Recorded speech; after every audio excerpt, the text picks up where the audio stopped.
Well, welcome to the Top Gun Show. Today we have Mark Palmer, the VP of Managed Services of Granite Telecommunications, the sponsor of the Top Gun Show.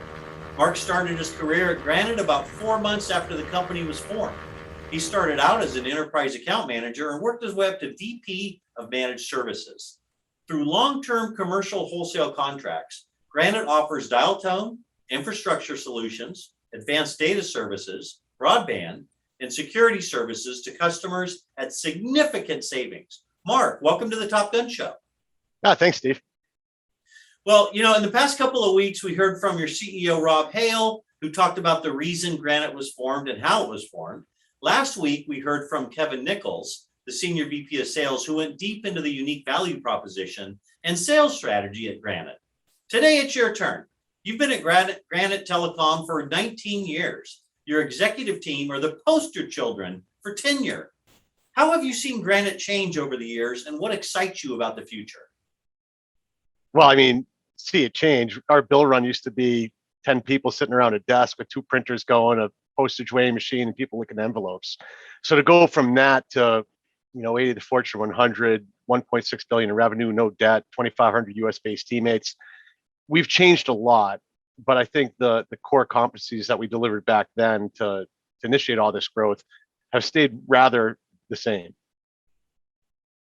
Yeah, for sure. You guys really are so consistent. And your personal reputation is that you're someone who consistently makes sure that Granite is vigilant about delivering the expected services at the expected costs.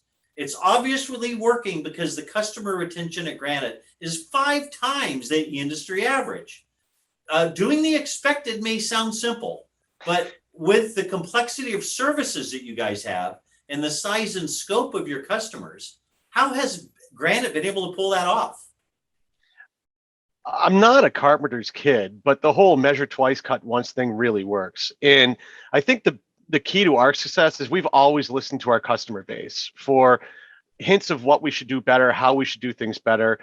And, early on, thinking of managed services, SD-WAN, stuff like that, we didn't just pigeonhole ourselves with one. So our discovery process is a lot different. We really understand what a customer's needs are, what type of connectivity they have, what their applications do, where they sit, and try to match what they're doing with the best product in the market so that we're not trying to, pigeonhole one thing into, a square peg into a round hole. It's all about getting the right services, the right team to support it, and the right project together to really meet those needs.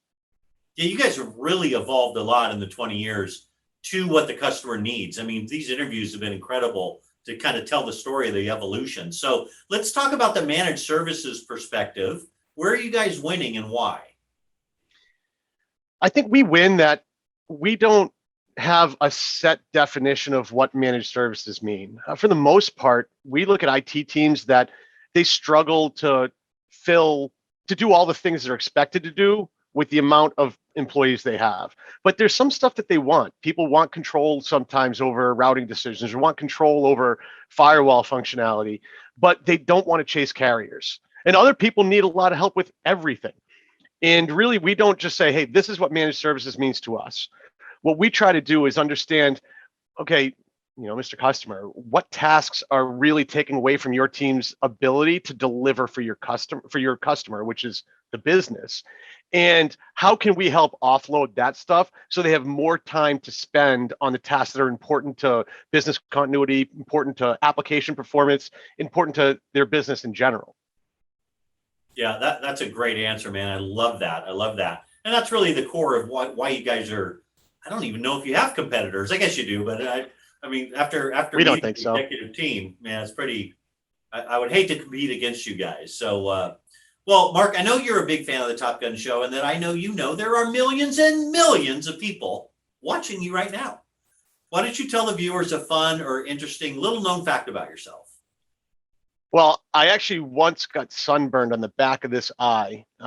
If this is high def, you'll see that this eye doesn't look like this one. I got hit with a hockey puck maybe 15 years ago and lost all the inside. So I don't have an iris, I don't have a lens.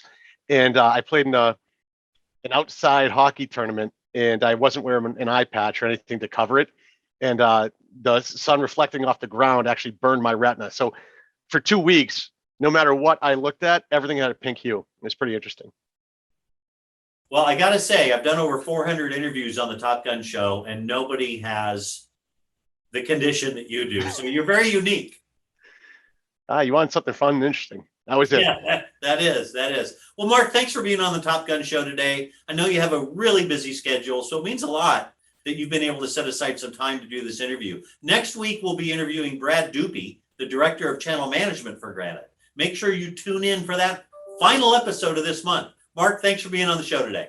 Thank you, Steve. Thanks for watching, everybody.